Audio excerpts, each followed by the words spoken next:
बारे में बात करें, मुद्दे की बात करते हैं, बाकी फोकट की बातें हैं।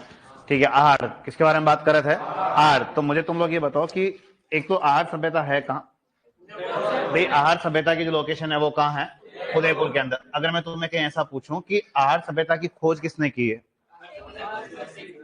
आहार सभ्यता का खोजकर्ता जो है वो कौन है? अक्षय कीर्ति व्यास है। ये पढ़ा है तुम लोगों ने। ठीक है, अगर मैं तुम्हें कहीं ऐसा भी पूछूं कि आहार सभ्यता की खोज हुई कब, तो कब हुई थी? 1953 के अंदर। काली वाले किस धातु का यूज कर रहे थे?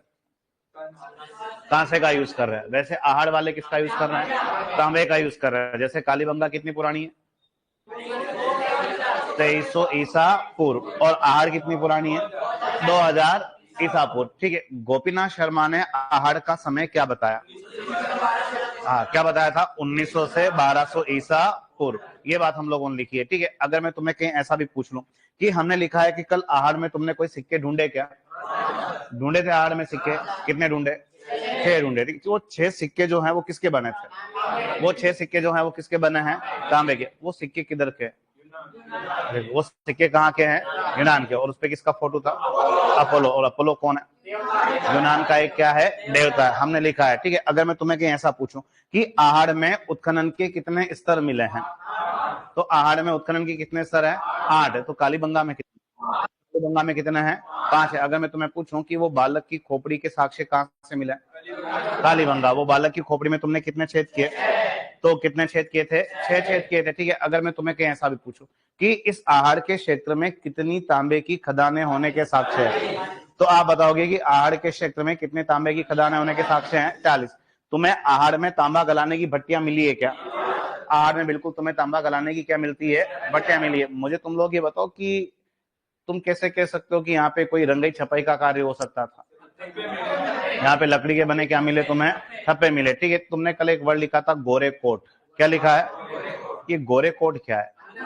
हाँ, घरों में अनाज रखने के स्थान जो है वो क्या कहलाते हैं? गोरे कोट कहलाते। किसके बने थे? कि गोरे कोट भी जो है वो किसके बने हुए हैं? मिट्टी के बने। अगर मैं तुम्हें कहीं ऐसा भी पूछूं कि हमें शवों को मिट्टी के बर्तनों के साथ दफनाने के साक्ष्य जो है वो कहां से मिले हैं? तो वो हमें कहां से मिले हैं? कालीबंगा। लेकिन आहार में क्या करना तुम्हें? कि आहार में तुम लोग किसके साथ दफना दोगे? आभूषणों के साथ। ठीक है, अगर मैं तुम्हें ऐसा पूछूं कि आहार में तुम्हें कितने प्रकार के मनकों के साक्ष्य मिले हैं, तो आप बताओगे कि आहार में कितने प्रकार के मनकों के साक्ष्य मिले हैं? 26 प्रकार के मनकों के क्या मिले हैं? साक्ष्य मिले हैं। ठीक है, आहार के एक घर में कितने चूल्हे मिले थे? कितने चूल्हे मिले हैं? 6 चूल्हे मिले। ठीक है, अगर मैं तुम्हें ऐसा पूछूं कि तुमने कहीं ऐसा लिखा है कि जैसे कालीबंगा में परिवार कैसे थे? एकल या संयुक्त? कालीबंगा में कैसे थे? एकल। आहार में क्या है? आहार में क्या है? संयुक्त। कालीबंगा में परिवार की सत्ता मात्र सत्तात्मक। इधर लोगों की क्या है? तो इधर लोगों की क्या है? पितृ सत्तात्मक। जैसे तुमने कालीबंगा में मकान किसके बनाए? कच्ची ईंटों के। और आहार में किसके बनाओगे? आहार में भी कच्ची ईंटों की क्या बनाओगे? मकान बनाओगे। लेकिन मकान की नींवों में क्वार्ट्ज पत्थर का क्या करोगे? यूज करोगे। आहार का सबसे ज्यादा उत्खनन किसने किया था? आहार का सबसे ज्यादा उत्खनन किसने किया है? एच.डी. सांकलिया ने जो है वो आहार का सबसे ज्यादा क्या किया है? उत्खनन किया। अपन लिखा कि दूसरा बार उत्खनन करता है कौन? एच.डी. सांकलिया। यानी मूल उत्खनन करता जो है वो कौन है? एच.डी. सांकलिया ही है। ठीक है, लेकिन वो पहली बार तो उसने किया था। किसने? तो अग्रवाल ने किया था। लेकिन उसको जमीन के नीचे से कोई साक्ष्य नहीं मिलता, तो बहुत जल्दी अपना काम क्या कर देता है? बंद। और तुम्हें पता है कौन से विश्वविद्यालय ने योगदान दिया था? ऑस्ट्रेलिया के मेलबोर्न विश्वविद्यालय का क्या रहा है? योगदान रहा है। अब यहाँ से आगे एक दो बातें आहार की ओर बच जाती है। जो लोग नए जुड़े हैं आज, तो आप लोग 10-15 मिनट रुकना ना, उसके बाद हम कोई टॉपिक पढ़ रहे हैं, ये टॉपिक खत्म होने वाला है, और उसके बाद जो भी नया टॉपिक शुरू होगा ना, वहां से मानना कि अपने सिलेबस की शुरुआत वहां से है। बाकी हम लोग जो हैं क्या पढ़ रहे हैं? आहार सभ्यता। अब आहार में खास क्या, वो देखो कि इस आहार से भी तुम्हें क्या मिले हैं? मृदभांड। मृदभांड यानी मिट्टी के बर्तन। आहार से भी तुम्हें क्या मिले हैं? मृदभांड यानी क्या मिले हैं? मिट्टी के बर्तन। अब जो क्या है कि मिट्टी के बर्तन तो तुम्हें कालीबंगा में मिले कि नहीं मिले? कालीबंगा में मिट्टी के बर्तन कैसे थे? नहीं, कलर कॉम्बिनेशन बताओ। रेड और ब्लैक है? रेड प्लस ब्लैक है। Red plus black. किसके ऊपर कौन सा कलर है? लाल के ऊपर कौन सा कलर है? काला कलर है। ठीक है, तो वैसे ही यहां से भी जो मिट्टी के बर्तन है वो कौन से हैं? क्या है? लाल और काले। अब लेकिन दोनों में टेक्निकल अंतर क्या है कि कालीबंगा के मिट्टी के बर्तन थे लाल प्लस काले, यानी दोनों कलर वहां पे तुम्हें एक ही मिट्टी के बर्तन के ऊपर देखने को मिल जाएगा, लेकिन इधर ऐसा नहीं है। यहाँ पे जो है वो लाल है तो लाल लाल कलर की मिट्टी के बर्तन, और ब्लैक है तो ब्लैक ब्लैक कलर की मिट्टी के बर्तन, दोनों कलर एक के ऊपर एक नहीं है। और कालीबंगा में क्या है, दोनों कलर एक के ऊपर एक है। लाल के ऊपर कौन सा कलर है, यानी कालीबंगा का मिट्टी का बर्तन है लाल प्लस काला, कौन सा है, और इधर आहड़ वालों का क्या है, लाल और काला है। तो राजस्थान की वो सभ्यता, इसलिए राजस्थान की वो सभ्यता जिसे इतिहास में क्या लिखा जाता है, तो आप बताओगे लाल व काले मृदभान वाली सभ्यता किसे कहते हैं। तो लाल व काले मृदभान वाली सभ्यता कौन सी, तुम्हारी आहड़ी है। तो लिखो, देखें, लिखो आहार से प्राप्त मृदभान, कल से आ गया ना, लिखो आहार से प्राप्त मृदभान, आहार से प्राप्त मृदभान, आहार से प्राप्त मृदभान लाल और काले कलर के थे। आहार से प्राप्त मृदभान लाल और काले कलर के, आहार से प्राप्त मृदभान लाल और काले कलर के थे, लाल और काले कलर के थे। इसलिए इसलिए आहार सभ्यता को, इसलिए आहार सभ्यता को,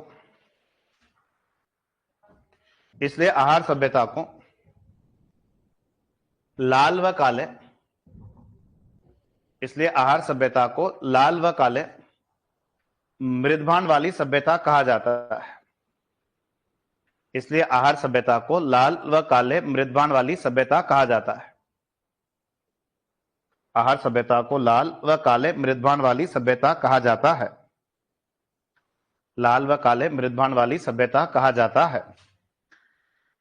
लिखा आप लोगों ने यहां तक सबने, ठीक है। अब यहां से आगे क्या, वो देखो कि जैसे अपन ने कालीबंगा से संबंधित कुछ केंद्र लिखे थे, वैसे ही आहार से संबंधित क्या है, कुछ अन्य केंद्र। जैसे कि इस आहार से संबंधित एक केंद्र जो है वो क्या है, ठीक है। इसके अलावा इस आहार का सबसे इंपॉर्टेंट पार्ट जो है वो कौन सा है, बालाथल। इस आहार से जुड़ा हुआ एक केंद्र जो है वो कौन सा है, कौन सा बताओगे, औजाना। इससे जुड़ा हुआ एक केंद्र जो है वो कौन सा बताओगे, कौन सा बताओगे, भगवानपुरा। इससे जुड़ा हुआ एक केंद्र जो है वो कौन सा बताओगे, तो कौन सा बताओगे, धौली मंगरी, ठीक है। इससे अलावा इससे जुड़ा हुआ एक केंद्र जो है वो क्या भी है, क्या भी है, निम्बाड़ा। और इससे जुड़ा हुआ एक केंद्र जो है वो क्या भी है, पचमता। ये बहुत छोटी छोटी जगह थी उस जमाने में, लेकिन ये सारे छोटे छोटे सभ्यताओं के स्थल किस बड़ी सभ्यता की भाग है, ये आहार सभ्यता के ही अंग है सारे के सारे। अब गिलुंड जो है, वो गिलुंड जो है वो कहां आता है, तो आप बताओगे गिलुंड कहां आता है, राजसमंद। बालाथल कहां है, तो इसकी प्रॉपर प्रॉपर लोकेशन लिखना कहां है, वल्लभनगर। और वल्लभनगर कहां है, उदयपुर में, ठीक है। ओजाना पहले भिलवाड़ा में था, आजकल कहां आता है, ब्यावर में। इसके अलावा भगवानपुरा नाम का जगह कहां है, भिलवाड़ा में। धौली मंगरी ये मावली यानी कहां है, उदयपुर। निम्बाड़ा नाम का जगह जो है वो कहां है, चित्तौड़। और पचमता जो है वो कहां आता है, तो कहां आता है, राजसमंद। इसमें से अपन एक दो केंद्रों के बारे में भी लिखेंगे, तो लिखो, देखे एक बार, तो लिखो आहार से संबंधित अन्य केंद्र।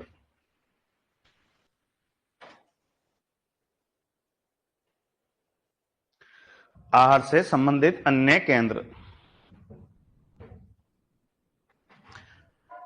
आहार से संबंधित अन्य केंद्र,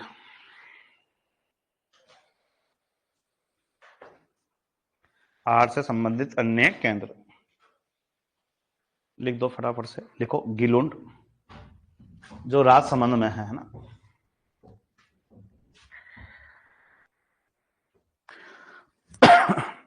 गिलुंड राजसमंद। बालाथल लिखो वल्लभनगर उदयपुर। जो आज लोग नए जुड़े हैं ऑनलाइन वालों, ठीक है, 10-15 मिनट रुकना, ये टॉपिक जो हम पढ़ रहे थे वो खत्म होने वाला, और 10-15 मिनट बाद हम लोग नया टॉपिक शुरू करेंगे, वहां से अपने सिलेबस की शुरुआत मानना ना। बालाथल वल्लभनगर उदयपुर, ओजियाना ब्यावर,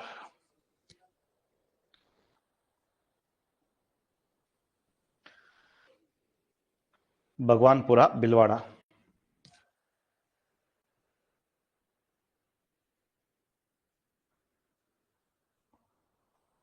धौली मंगरी उदयपुर,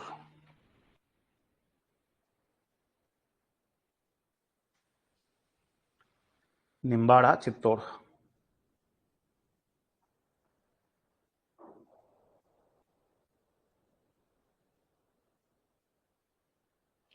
और पचमता राजसमंद।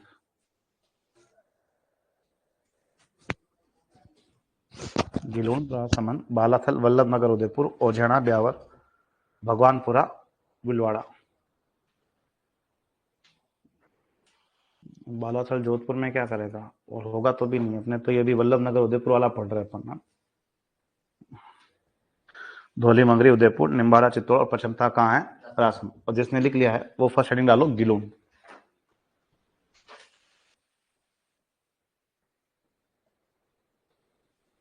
फर्स्ट लिखो गिलोन, राजसमंद।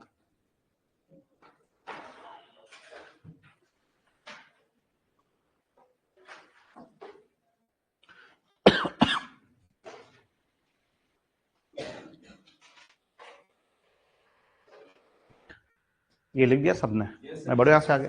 ठीक, अब यहां से आगे क्या वो देखो कि हम आहार के सबसे पहले कौन से केंद्र के बारे में बात कर रहे हैं। तो पहला काम तो इसकी लोकेशन ढूंढ ली हम लोगों ने, कहां है। इतना सीधा प्रश्न बनता है कि किस सभ्यता का केंद्र है, तो आप लोगों का आंसर आना चाहिए कि किस सभ्यता का केंद्र है, आहार का। अब गिलोन के बारे में खास क्या वो देखो कि ये आहार का वो केंद्र है जो पीछे छूट गया। पीछे कहां, कि ये जो है वो कहां छूट जाता है, बनास नदी किनारे।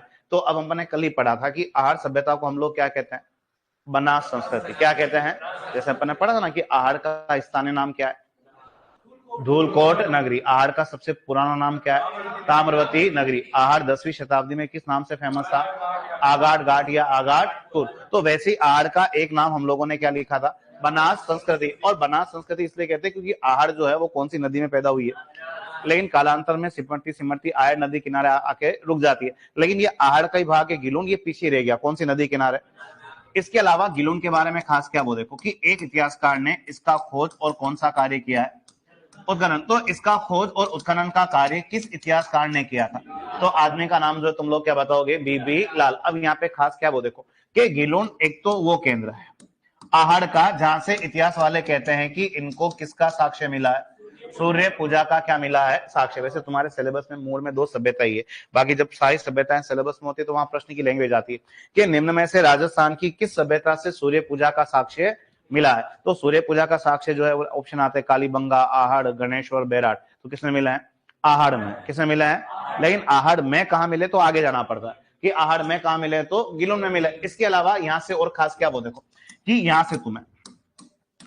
से तुम्हें हाथी दांत की बनी क्या मिली है, क्या मिली है, चूड़ियां भी मिली। जैसे तुमने कहीं हाथी दांत का कंगा ढूंढ लिया था, कहां मिला तुम्हें, कालीबंगा में। यहाँ पे हाथी दांत की क्या मिली है, तो हाथी दांत की चूड़ियां आहार के कौन से केंद्र से मिली, तुम्हारा प्रश्न ये होगा। तो आप बताओगे कहां से मिली है, गिलोन से। इसके अलावा इस यहां से जो हमें क्या प्राप्त हुए हैं, मृदवान यानी मिट्टी के बर्तन। और यहां से जो हमें मिट्टी के बर्तन मिले हैं, उन मिट्टी के बर्तन के ऊपर एक तो किसके फोटो बने हुए, और कुछ महिलाओं को चित्रों में क्या करते हुए दिखाया गया है, डांस करते हुए। तो ये हिरण के चित्र वाले और महिलाओं के डांस के फोटो वाले मिट्टी के बर्तन जो है वो हमें आहार के कौन से भाग में मिले हैं, गिलोन में मिले हैं। अब यहाँ से खास और क्या वो देखो कि गिलोन जो है वो किसका पार्ट है, आहार का। किसका पार्ट है, आहार का। अब आहार में तो तुमने मकान किसके बनाए, कचित हो गए, लेकिन ये आहार का ही केंद्र है, आहार का ही भाग है। और गिलोन में जो कुछ इतिहास वाले मकान देखते हैं तो वो कहते हैं कि शायद यहाँ के मकान जो थे वो किसके बने हैं, पक्की ईंटों के। बल्कि जो आहार मेन इनका पार्ट है वहां तो मकान हमें किसके मिले हैं, कच्ची ईंटों के। लेकिन यहाँ पे मकान जो है वो किसके मिल जाता है, पक्की ईंटों के। लेकिन यहाँ सबसे इंपॉर्टेंट क्या है, सूर्य पूजा का प्रमाण आहार के कौन से केंद्र से तुम्हें मिलेगा, तो कौन से केंद्र से मिलेगा तुम्हें, गिलोन से। तो लिखो, देखें लिखो गिलोन राजसमंद, लिखो बनास नदी किनारे, बनास नदी किनारे, बनास नदी किनारे। नेक्स्ट लिखो, लिखो खोज व उत्खनन,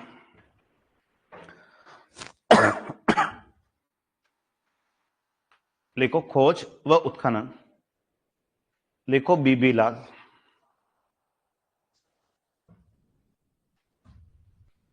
खोज व उत्खनन करता कौन है, बीबी लाल। नेक्स्ट लिखो, लिखो सूर्य पूजा के साक्ष्य मिला है,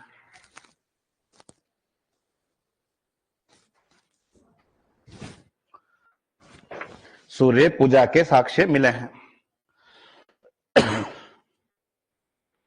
सूर्य पूजा के साक्ष्य मिले हैं। नेक्स्ट लिखो, हाथी दांत की चूड़ियां सूर्य पूजा के साक्ष्य मिले हैं। हाथी दांत की चूड़ियां, हाथी दांत की चूड़ियां।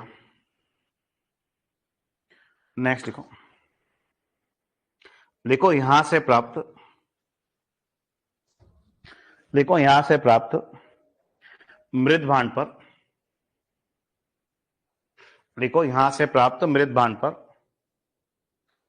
हिरण,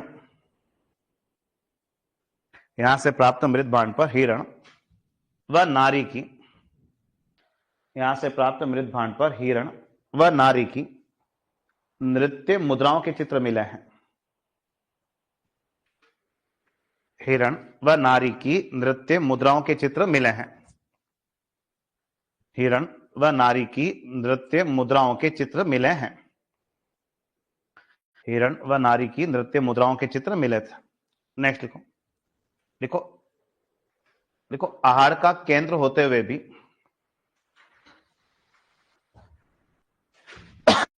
आहार का केंद्र होते हुए भी,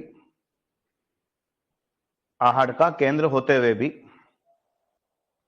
यहां से प्राप्त मकान, आहार का केंद्र होते हुए भी यहां से प्राप्त मकान पक्की ईंटों के थे।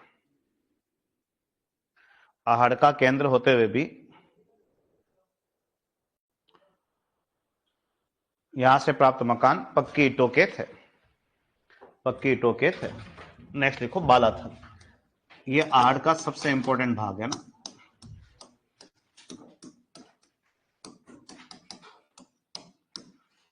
वल्लभनगर उदयपुर,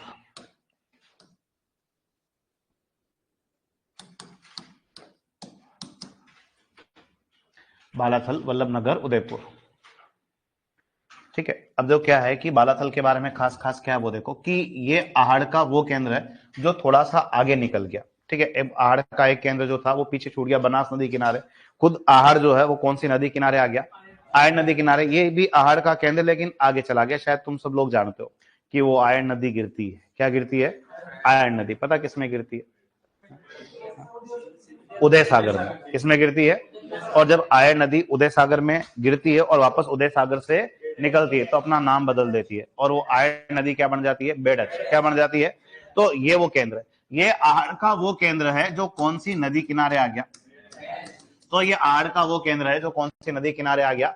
बेडस नदी किनारे। अब बालाथल के बारे में विशेष क्या वो देखो कि एक बड़ा इतिहासकार, एक बड़ा इतिहासकार इसका खोज और कौन सा कार्य करवाता है? उत्खनन। तो जिस बड़े इतिहासकार ने इसका खोज और उत्खनन का कार्य करवाया था 1993 के अंदर, उस इतिहासकार का नाम क्या बताओगे? वीएन मिश्र। अब बालाथल से हमें पढ़ना क्या क्या वो देखो कि बालाथल में सबसे इंपॉर्टेंट चीज क्या है कि बालाथल से हमें एक किसका मॉडल मिला है, कि हमें एक बेल का क्या मिला है? मॉडल मिला या प्रतिरूप या खिलौना मिला अपनी भाषा में। तो तुम मुझे बताओ कि तुम्हें कालीबंगा में भी कोई बेल का मॉडल मिला था क्या? किसका था? तांबे का। और इसके अलावा बालाथल से भी हमें बेल का क्या मिला? एक मॉडल मिला है। तो पहला काम तो तुम्हारा ये हो जाता है कि जो यहाँ से बेल का मॉडल मिला है, यहाँ से जो बेल का मॉडल मिला है उसे तुम लोग क्या कहोगे? क्या कहोगे? बनासियन बुल। तो एक तो एग्जाम में इतने सीधे प्रश्न भी आते हैं कि बनासियन बुल जो है वो किस सभ्यता को बताता है? आहाड़। किसको बताता है? आहाड़। और आहाड़ के कौन से केंद्र से हमें बनासियन बुल के साक्ष्य मिले हैं? तो आहाड़ के कौन से केंद्र से मिले हैं? बालाथल। अब यहां से और काम बढ़ जाता है कि जो तुम्हें आहाड़ के बालाथल से बनासियन बुल मिला है वो किसका बना था? तो तुम बताओगे कि भी किसका बना हुआ है? मिट्टी का बना एक बेल का मॉडल मिला है जिसे क्या नाम दिया गया है? बनासियन बुल कहा गया है। और कालीबंगा में जो बेल का मॉडल है वो किसका बना है? तांबे का। अब यहाँ पे एक बार पेपर वाले ने उलझा दिया था, उसने इस तरह से ऑप्शन दिए। एक क्या दिया? तांबा। एक क्या दिया? कांसा। एक उसने ऑप्शन क्या दिया? कच्ची मिट्टी। और एक उसने ऑप्शन जो दिया वो क्या दिया? पक्की मिट्टी। बड़ा सीधा प्रश्न पूछा कि आहार सभ्यता से या आहार के बालाथल से, बात एक ही है, आहार सभ्यता से या आहार के बालाथल से जो हमें बेल का क्या मिला है? मॉडल मिला है, या ये जो क्या मिला है? बनासियन बुल मिला है, वो किसका बना है? तांबे का, कांसे का, कच्ची मिट्टी और पक्की मिट्टी का। अब तुम मान लो एग्जाम हॉल में बैठे हो तो तुम किस पे गोला करोगे? हैं?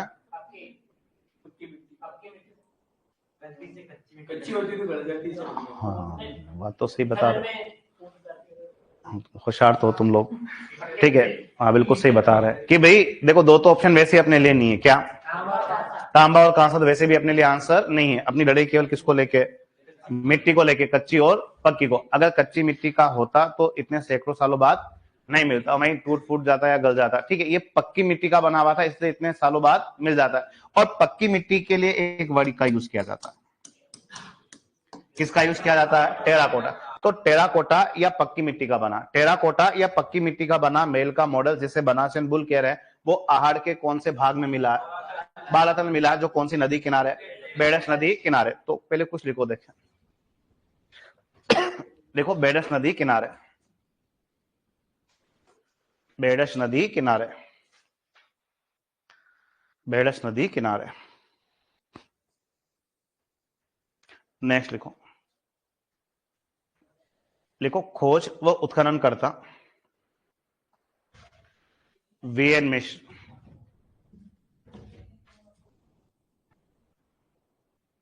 खोज व उत्खनन करता वीएन मिश्र 1993,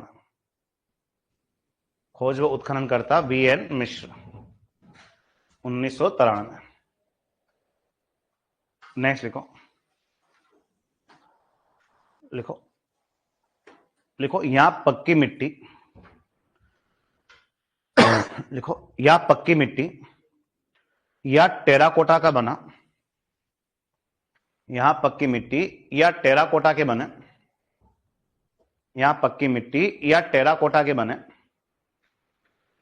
पक्की मिट्टी या टेराकोटा के बने बेल का मॉडल मिला है, पक्की मिट्टी या टेराकोटा के बने बेल का मॉडल मिला है, बेल का मॉडल मिला है, बेल का मॉडल मिला है जिसे बनासेन बुल कहा गया है, बेल का मॉडल मिला है जिसे बनासेन बुल कहा गया है, बेल का मॉडल मिला है जिसे बनासेन बुल कहा गया है, बेल का मॉडल मिला है जिसे बनासेन बुल कहा गया है।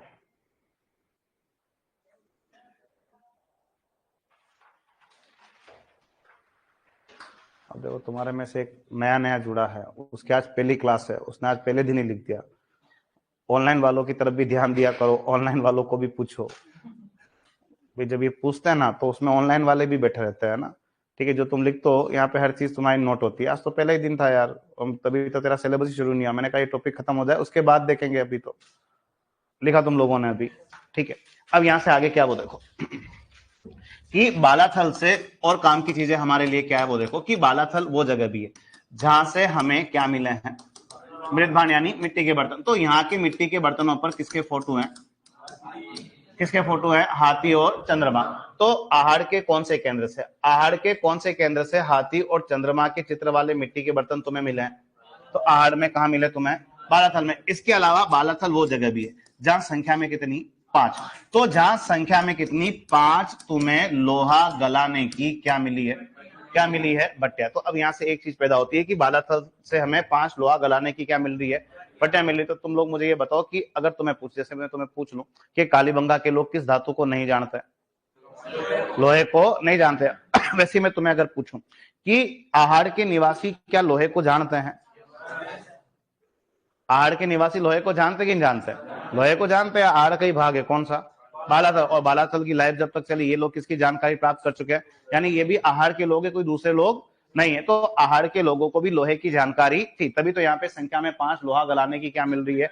लेकिन आहड़ के लोग बड़े तौर पर किस धातु से, तो ये ध्यान रखना आप तुम लोग कि आहड़ के लोग बड़े तौर पर किस चांदी से क्या रहे, आप जैसे कालीबंगा वाले किसको नहीं जान रहे, लोहे को नहीं जानते, वैसे आहड़ वाले किसको नहीं जानते हैं, चांदी को नहीं जानते। इसके अलावा यहाँ पे खास और क्या है, वो देखो कि यहां से हमें, ये आहड़ का वो केंद्र है जहां से हमें सूती वस्त्र का क्या भी मिला है, साक्ष्य। कि आहड़ के कौन से केंद्र से, आहड़ के कौन से केंद्र से हमें सूती वस्त्र का साक्ष्य मिला है। तो आहड़ के कौन से केंद्र से मिला, हमें बालाथल से मिला। और आहड़ के बालाथल से जो हमें सूती वस्त्र का साक्ष्य मिला है। और वैसे राजस्थान की सभ्यताओं में सबसे पहले सूती वस्त्र का साक्ष्य कहां से मिलता है, बेराट से। लेकिन बेराट अपने सिलेबस में है नहीं, अपने दो ही है, मुड़ में कालीबंगा और क्या है, आहड़ है, ठीक है। अब आहड़ के कौन से केंद्र से सूती वस्त्र का साक्ष्य, तो कहां से है, बालाथल। यहां से और काम की बातें क्या है, वो देखो कि ये आहड़ का थोड़ा इंपॉर्टेंट स्थल है कौन सा, बालाथल। तो एक तो यहाँ पे किस मुद्रा में बैठा हुआ, पद्मासन, या उसे आप चाहो तो क्या कह सकते हो, योग मुद्रा। तो पद्मासन या योग मुद्रा में बैठा हुआ एक क्या मिला है, नर कंकाल। ये बड़ा इंपॉर्टेंट साक्ष्य है कि पद्मासन या योग मुद्रा का नर कंकाल जो है वो आहड़ के कौन से केंद्र से निकला है, बालाथल से। इसके अलावा बालाथल वो जगह भी है जहां हमें 32 प्रकार के किनके अवशेष मिले हैं। अब 32 प्रकार के जानवरों के अवशेष मिले हैं, मतलब एक चीज यहां क्लियर है कि ये लोग क्या करते हैं, आखेट, आखेट का मीनिंग शिकार।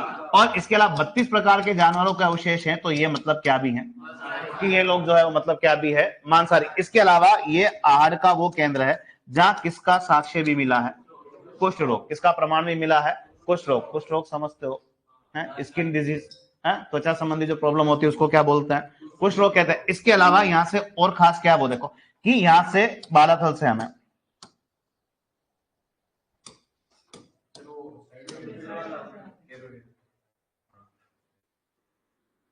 इससे तो क्या होगा, ठीक। और कुष्ठ रोग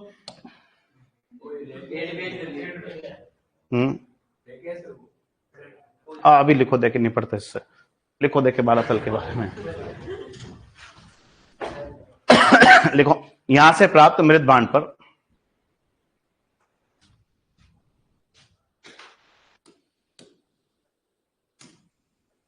यहां से प्राप्त मृत बाण पर हाथी व चंद्रमा के चित्र थे।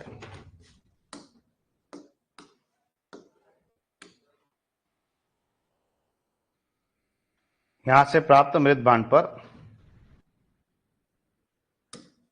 हाथी व चंद्रमा के चित्र थे। हाथी व चंद्रमा के चित्र थे। नेक्स्ट लिखो,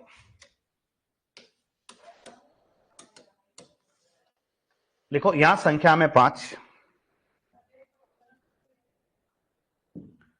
लिखो यहां संख्या में 5 यहां संख्या में 5 लोहा गलाने की भट्टियां मिली है।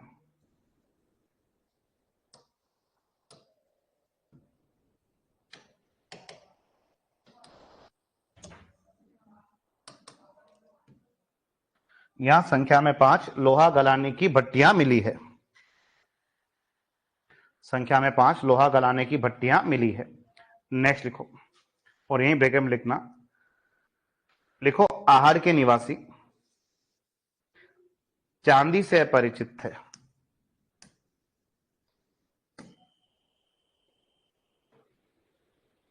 आहड़ के निवासी चांदी से अपरिचित थे।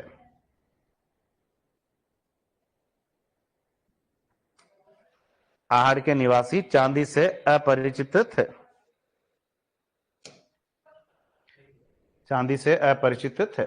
नेक्स्ट लिखो, लिखो सूती वस्त्र का साक्ष्य मिला है।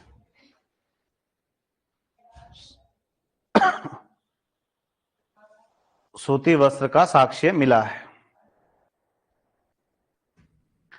सूती वस्त्र का साक्ष्य मिला है। नेक्स्ट, और यही क्वेश्चन बना के लिख देना, खैर अपने सिलेबस में है नहीं बैराट का पार्ट, एक लाइन लिख दो। लिखो राजस्थान में, ब्रैकेट बना के लिखो राजस्थान में, लिखो राजस्थान में सर्वप्रथम, लिखो राजस्थान में सर्वप्रथम सूती वस्त्र का साक्ष्य बैराट की सभ्यता से मिला था। राजस्थान में सर्वप्रथम सूती वस्त्र का साक्ष्य बैराट की सभ्यता से मिला था। राजस्थान में सर्वप्रथम सूती वस्त्र का साक्ष्य बैराट की सभ्यता से मिला था। बैराट की सभ्यता से मिला था। नेक्स्ट लिखो, लिखो या पद्मासन, लिखो यहां पद्मासन या योग मुद्रा में, यहां पद्मासन या योग मुद्रा में नर कंकाल मिला है। यहां पद्मासन या योग मुद्रा में नर कंकाल मिला है। पद्मासन या योग मुद्रा में नर कंकाल मिला है। नर कंकाल मिला है। नेक्स्ट लिखो, लिखो 32 प्रकार के लिखो 32 प्रकार के जानवरों के अवशेष मिले हैं। 32 प्रकार के जानवरों के अवशेष मिले हैं। 32 प्रकार के जानवरों के अवशेष मिले हैं। 32 प्रकार के जानवरों के अवशेष मिले हैं। अर्थात यहां आखेट होता था। आखेट का मीनिंग शिकार है ना। देखो, अर्थात यहां आखेट होता था। अर्थात यहां आखेट होता था। वह यहां के निवासी मांसाहारी थे। आखेट होता था, वह यहां के निवासी मांसाहारी थे। वह यहां के निवासी मांसाहारी थे। नेक्स्ट लिखो। लिखो कुष्ठ रोग के प्रमाण मिले हैं।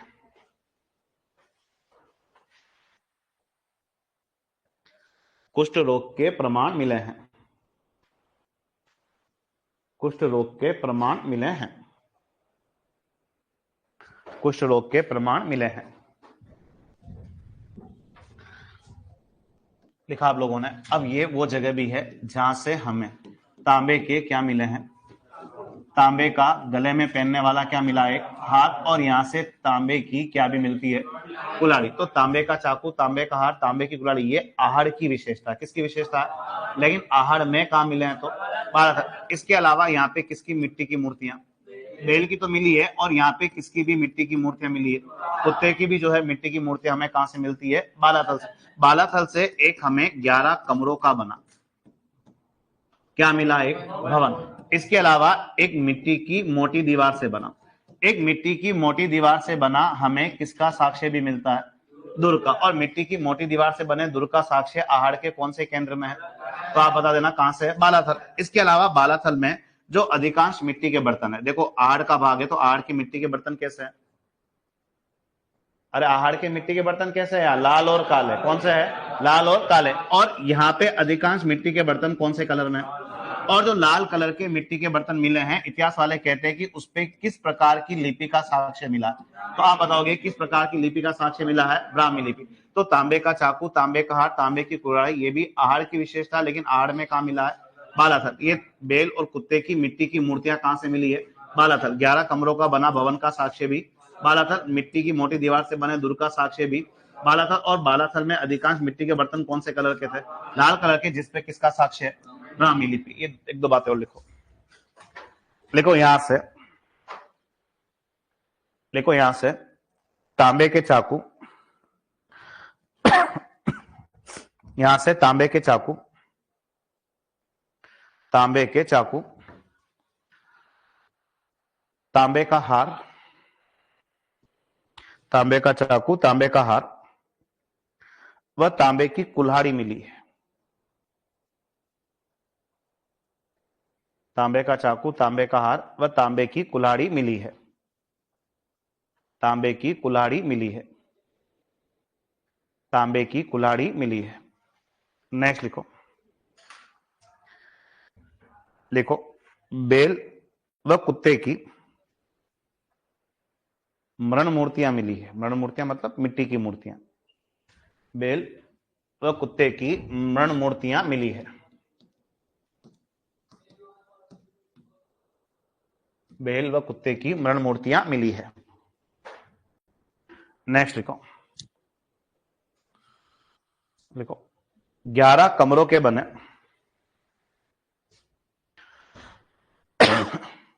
11 कमरों के बने भवन का साक्ष्य मिला है। 11 कमरों के बने भवन का साक्ष्य मिला है। 11 कमरों के बने भवन का साक्ष्य मिला है।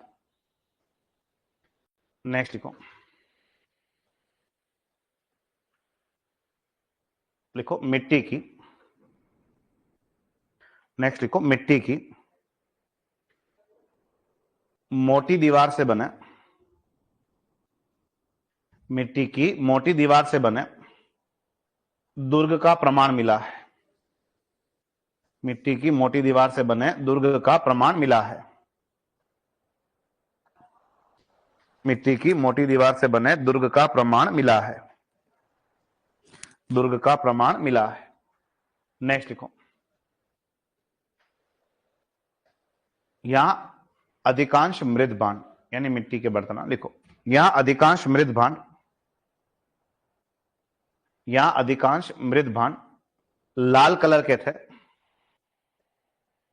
अधिकांश मृद भांड लाल कलर के थे,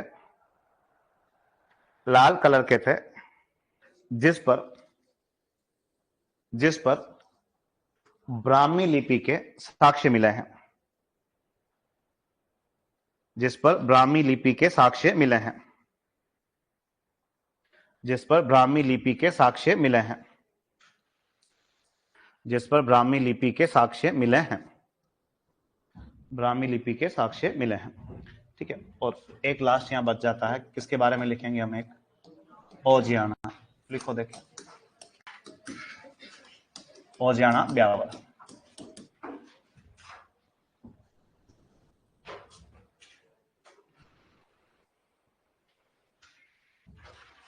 लिखो ओजियाना ब्यावर।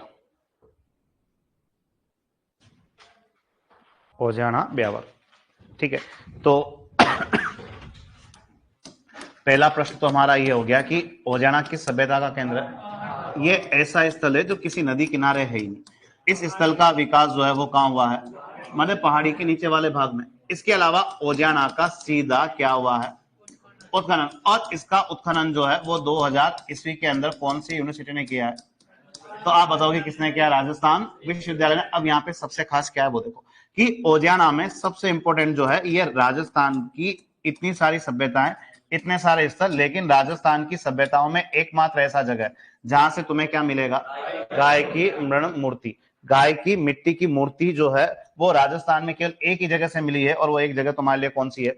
ओजियाना। अब तुम मुझे बताओ कि कालीबंगा में गाय थी कि नहीं थी? भाई कालीबंगा में गाय तो होगी, तभी तो वहां बेल आया था। ठीक है, लेकिन साक्ष्य नहीं मिला। यहाँ पे क्या मिल जाता है? साक्ष्य।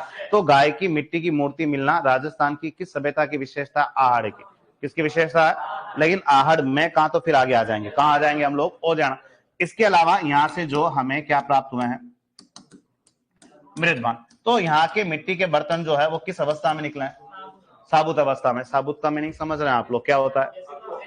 हाँ, कि जैसे बने थे वैसे के वैसे मिल गए। भाई मिट्टी के बर्तन जमीन के नीचे हैं और हजारों साल बाद निकल रहे तो टूटे फूटे निकल रहे हैं, लेकिन यहाँ के मिट्टी के बर्तन जैसे बने थे वैसे के वैसे यहाँ पे क्या हो जाते हैं? प्राप्त हो जाते हैं। तो इतिहास वाले आइडिया लगाते हैं कि शायद मिट्टी के बर्तन बहुत अच्छी क्वालिटी के थे। कहाँ के? और इसलिए किस अवस्था में निकल गए? और इसलिए यहाँ के मिट्टी के बर्तनों के लिए एक वर्ड यूज किया गया, अच्छी क्वालिटी के थे। मतलब क्या लिखा गया? Deluxe painted grey ware. यहाँ की मिट्टी के बर्तनों को जो है वो क्या बोला गया है? Deluxe painted grey ware. डिलक्स का मीनिंग तो अच्छी क्वालिटी, पेंटेड का मीनिंग जो है वो क्या हो जाता है? तो पेंटेड का मीनिंग क्या हो जाता है? चित्रित। ग्रे का मीनिंग जो है वो कौन सा कलर है? धूसर। अब धूसर जो है हमारे इतिहास में क्या होता है? भूरा। और वेयर का मीनिंग जो है वो क्या हो जाता है? तो वेयर का मीनिंग क्या हो जाता है? Red mark. तो चित्रित धूसर या भूरे कलर के मिट्टी के बर्तन जो है वो आहड़ की विशेषता, लेकिन आहड़ में कहां से मिल रहा है? ओजियाना। अब आहड़ के मिट्टी के बर्तन के कलर दो नहीं, कितने कलर के हो गए? तीन। तीन कैसे? लाल और काले तो चले हुए आ रहे हैं। लाल और काले के साथ क्या भी ऐड हो गया? क्या भी ऐड हो जाता है? तो क्या भी ऐड हो जाता है? भूरा भी ऐड हो जाता है। तो लिखो, देखें,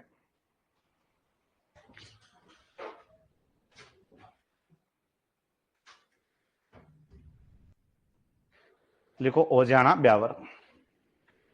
लिखो, इस स्थल का विकास पहाड़ी की तलहटी पर हुआ है।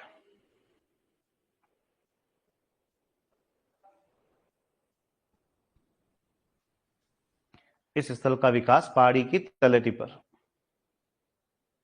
नेक्स्ट लिखो, लिखो उत्खनन।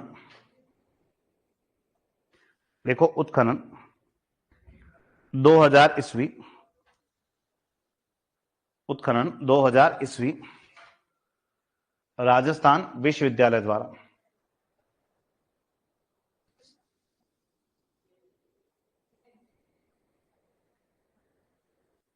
उत्खनन 2000 ईस्वी राजस्थान विश्वविद्यालय द्वारा। नेक्स्ट लिखो, देखो ये राजस्थान की सभ्यताओं में ये राजस्थान की सभ्यताओं में एकमात्र स्थान, ये राजस्थान की सभ्यताओं में एकमात्र स्थान जहां से, ये राजस्थान की सभ्यताओं में एकमात्र स्थान जहां से गाय की, ये राजस्थान की सभ्यताओं में एकमात्र स्थान जहां से गाय की मृण मूर्ति मिली है, जहां से गाय की मृण मूर्ति मिली है, जहां से गाय की मृण मूर्ति मिली है। नेक्स्ट लिखो, देखो यहां से प्राप्त मृत भांड, यहां से प्राप्त मृत भांड साबुत अवस्था में थे, मतलब जैसे बने थे वैसे के वैसे मिले ना। लिखो, यहां से प्राप्त मृत भांड साबुत अवस्था में थे, यहां से प्राप्त मृत भांड साबुत अवस्था में थे, साबुत अवस्था में थे, इसलिए इन्हें डिलक्स पेंटेड, इसलिए इन्हें डिलक्स पेंटेड ग्रे वेयर, इसलिए इन्हें डिलक्स पेंटेड ग्रे वेयर अर्थात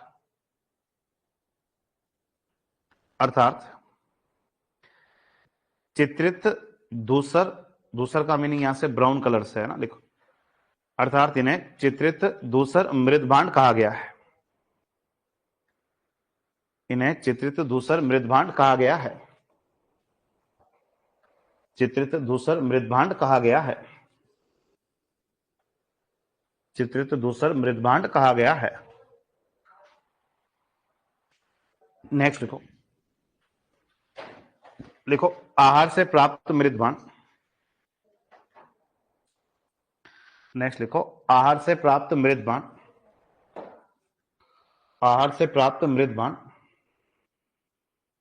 लिखो लाल और काले और भूरे, अब 3 कलर हो गए, ध्यान रखना। आहार से प्राप्त मृत भांड लाल और काले और भूरे कलर के थे, आहार से प्राप्त मृत भांड लाल और काले और भूरे कलर के थे, लाल और काले और भूरे कलर के थे। लिखा आप लोगों ने, ये कौन सी सभ्यता क्लियर हो जाती है यहाँ पे हमारी? आहड़। तुम्हारे सिलेबस में मूल में ही 2 सभ्यता है, एक कालीबंगा है और एक कौन सी है? आहड़ है। ठीक है, 1-2 बातें और वो लिखो, देखें। लिखो आहार से, लिखो आहार से, लिखो बाजरे व जौ के साक्ष्य भी मिले हैं, आहार से बाजरे व जौ के साक्ष्य भी मिले हैं, बाजरे व जौ के साक्ष्य भी मिले हैं, बाजरे व जौ के साक्ष्य भी मिले हैं। ठीक है, और एक जो है वो तांबे की चूड़ियों को लेके, किसको लेके? तांबे की चूड़ियां दोनों जगह है, दोनों जगह मतलब कालीबंगा में भी है तो कहां पे भी तुम्हारे लिए? आहड़ में भी। तो लिख देना, लिखो तांबे की चूड़ियों के प्रमाण कालीबंगा व आहड़ दोनों जगहों से मिला है, तांबे की चूड़ियों के प्रमाण कालीबंगा व आहड़ दोनों जगहों से मिले हैं, कालीबंगा व आहड़ दोनों जगहों से मिले हैं, दोनों जगहों से मिले हैं, दोनों जगहों से मिले हैं। ठीक है, और कभी कभी ऐसा प्रश्न आ जाता है। ठीक है, एक ऑप्शन क्या आता है? बड़ोपल, डोवरी, एक क्या आता है? पछमता, या एक ऑप्शन क्या आता है? प्रश्न की लैंग्वेज बड़ी सीधी होती है कि निम्न में से कौन सा स्थान कालीबंगा सभ्यता से संबंधित नहीं है। प्रश्न की लैंग्वेज क्या होती है कि निम्न में से कौन सा केंद्र कालीबंगा सभ्यता से संबंधित नहीं है। एक ऑप्शन क्या है? बड़ोपल, एक क्या है? डोवरी, एक क्या है? पछमता, और एक क्या है? खैर। तो तुम्हें कौन सा लग रहा है भाई? कौन सा लग रहा है? पछमता, क्योंकि बड़ोपल भी तुमने कहां लिखा है? कालीबंगा में। डोवरी का नाम भी कहां लिखा है? कालीबंगा। खेड़ भी कहां लिखा है? कालीबंगा। और तुम लोगों ने पछमका का नाम जो है वो कहां लिखा है, तो तुम लोगों ने कहां लिखा है, आड़ में। और इसके अलावा कभी कभी ऐसा भी प्रश्न आता है इस तरीके से, और एक ऑप्शन जो है वो क्या आता है, घोष। ठीक है, इसके अलावा एक ऑप्शन जो है वो क्या आता है, बीबी लाल। इसके अलावा एक ऑप्शन जो है वो क्या आता है, इसके अलावा एक ऑप्शन जो है वो क्या आता है, एमडी खरे। और प्रश्न की लैंग्वेज क्या होती है कि निम्न में से कौन सा इतिहासकार, निम्न में से कौन सा इतिहासकार कालीबंगा सभ्यता से संबंधित नहीं है। प्रश्न की लैंग्वेज क्या है कि निम्न में से कौन सा इतिहासकार जो है वो कालीबंगा सभ्यता से संबंधित नहीं। एक ऑप्शन है एएन घोष, एक है बीबी लाल, एक है ए.के. व्यास और एक क्या है, एमडी खरे। तो तुम लोग किस पे गोला कर रहे हो भाई, हम किस पे गोला करेंगे, ए.के. व्यास, यानी यह अक्षय कीर्ति व्यास, क्योंकि इसका नाम तो हमने कहा लिया है। बाकी ये अमलानंद घोष ये कालीबंगा में है, बीबी लाल भी कालीबंगा में है, एमडी खरे भी कालीबंगा में। कौन नहीं है, तो कौन नहीं है, तो आदमी का नाम क्या बताओगे, अक्षय कीर्ति व्यास बताओगे। ठीक है, तो यहाँ इस तरह से भी क्या आते हैं प्रश्न। अब यहाँ से आगे क्या, वो देखो कि जो लोग नए जुड़े हैं उनको मानना है कि हमारा सिलेबस जो है वो कौन से वाले पार्ट से शुरू है, राजवंश वाले चैप्टर से। ठीक है, अब राजवंश में क्या है वो देख लो। तो तुम्हारे सिलेबस में राजवंश के कितने आदमी हैं, तुम्हारे सिलेबस में राजवंश के कितने आदमी हैं, 10। तो 10 प्रश्न नहीं है। ठीक है, 2 या 1 या 3, 2 या 3 आदमियों के ऊपर ही तुम्हें क्या पूछेगा, प्रश्न पूछेगा। लेकिन पढ़ना तो अपने को क्या है, 10 को ही है। यानी इनमें से 6 या 7 आदमी तो ऐसे हैं जिनके बारे में पढ़ना है, लिखना है, समय देना है, लेकिन वहां से एग्जाम में प्रश्न आए या नहीं आए इसकी श्योरिटी नहीं है, क्योंकि ये तुम्हारे टोटली प्रश्न केवल इतिहास के कितने आने, 6 या 7, हाईएस्ट मान लो 8 भी मुश्किल से 6 या 7 के बीच में तुम्हारा क्या आना है, प्रश्न आना है। तो राजवंश के आदमी टोटल कितने हो रहे हैं अपने पास, जब प्रश्न मूल में और अपने पास दूसरे टॉपिक भी हो रहे हैं, तो यहाँ से 2 या 3 कैरेक्टर के ऊपर ही प्रश्न आएंगे, लेकिन पढ़ना तो अपने को क्या है, 10 को ही हो। तो सबसे पहले जो है वो कहाँ के कैरेक्टर के बारे में बात करनी है। अब तुम्हारे मेवाड़ से सिलेबस में कितने प्रश्न हैं, कितने कैरेक्टर दे रखे हैं, 3। अब 3 कैरेक्टर जो तुम्हारे मेवाड़ से दे रखे हैं, अपन एक एक करके पढ़ेंगे तीनों को। तो एक क्या दे रखा है, महाराणा कुंभा। एक तुम्हारे कैरेक्टर जो है वो कौन है, राणा सांगा। और एक कैरेक्टर जो है वो तुम्हारे लिए क्या है, महाराणा प्रताप। जो आज या कल में नए जुड़े हैं उनको मानना कि सिलेबस अब स्टार्ट है कि महाराणा कुंभा, राणा सांगा और महाराणा प्रताप। तो तुम्हारे सिलेबस में मेवाड़ के कितने कैरेक्टर है, 3। तो हम सबसे पहले किससे बात शुरू करेंगे। अब यहाँ पे है क्या वो देखो कि तुम्हारे तीनों के तीनों कैरेक्टर, ये तीनों की तीनों महान हस्तियां मेवाड़ की। और इसके अलावा मेवाड़ का मूल वंश जो है वो कौन सा है, और गोहिल वंश की कौन सी शाखा के कैरेक्टर है ये सब। तो ये गोहिल वंश की कौन सी शाखा की है, क्योंकि जो तुम्हारे सिलेबस में जो शिशोदय शाखा है वो शिशोदय शाखा ही क्या कहलाती है, राणा शाखा। ये तीनों कैरेक्टर जो है तो गोहिल वंश के हैं, लेकिन गोहिल वंश की कौन सी शाखा से संबंधित है, तो आप बताओगे कौन सी शाखा संबंधित है, सिसोदिया या राणा शाखा से। और हम सबसे पहले कहां से पढ़ना शुरू करेंगे, कुंभा से। तो लिखो, देखे हेडिंग डालो, मेवाड़ के राजवंश के व्यक्तित्व, मेवाड़ राजवंश के व्यक्तित्व, मेवाड़ राजवंश के व्यक्तित्व, मेवाड़ राजवंश के व्यक्तित्व। तीनों नाम लिख दो, तो अपन शुरू कल ही कर पाएंगे। लिखो, महाराणा कुंभा, राणा सांगा, महाराणा प्रताप।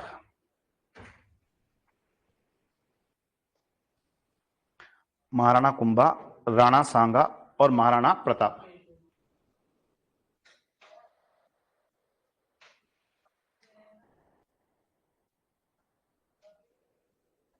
महाराणा कुंभा, राणा सांगा, महाराणा प्रताप। ठीक है, और एक लाइन तो लिख दो। लिखो, तीनों शासक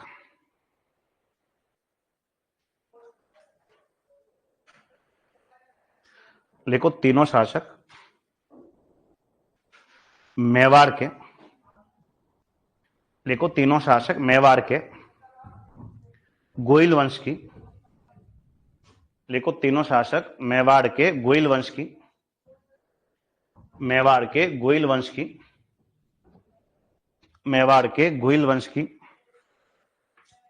सिसोदिया या राणा शाखा से संबंधित है। मेवाड़ के गोइल वंश की सिसोदिया या राणा शाखा से संबंधित है।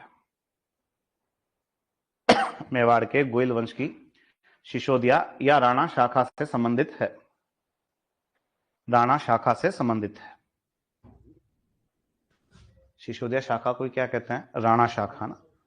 सिसोदिया या राणा शाखा से संबंधित है।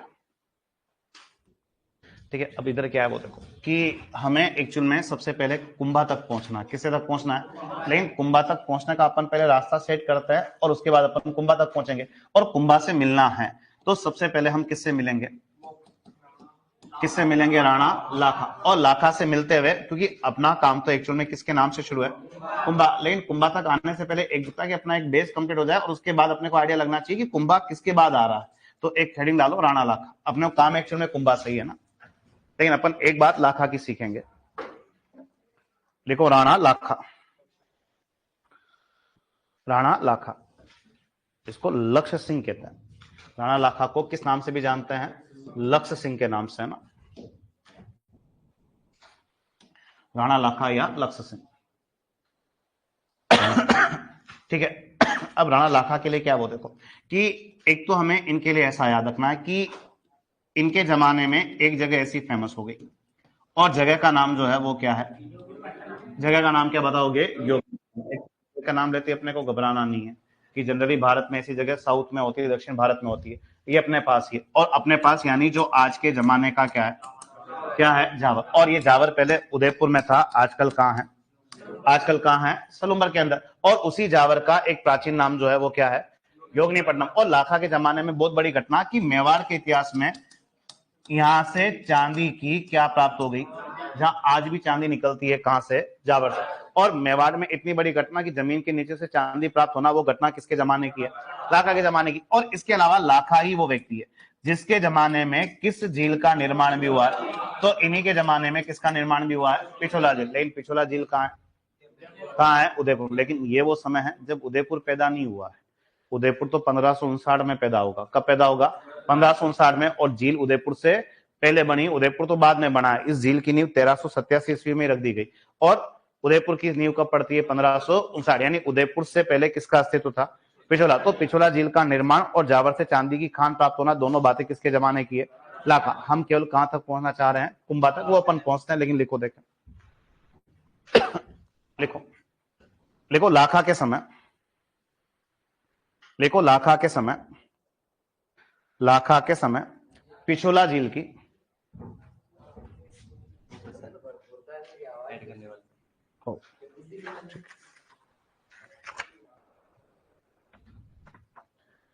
लिखो लाखा के समय पिछोला झील की, पिछोला झील की नींव रखी गई थी।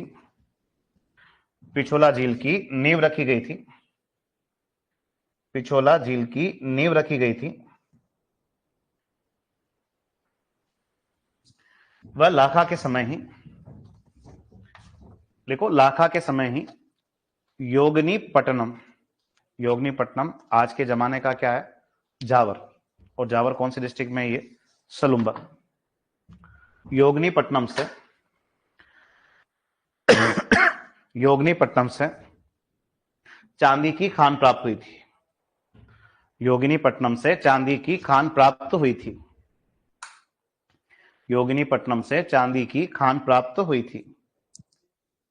योगिनीपट्टनम से चांदी की खान प्राप्त हुई थी। लिखा आप लोगों ने? ठीक है, कल मिलते हैं अपन कुंभा से, है ना।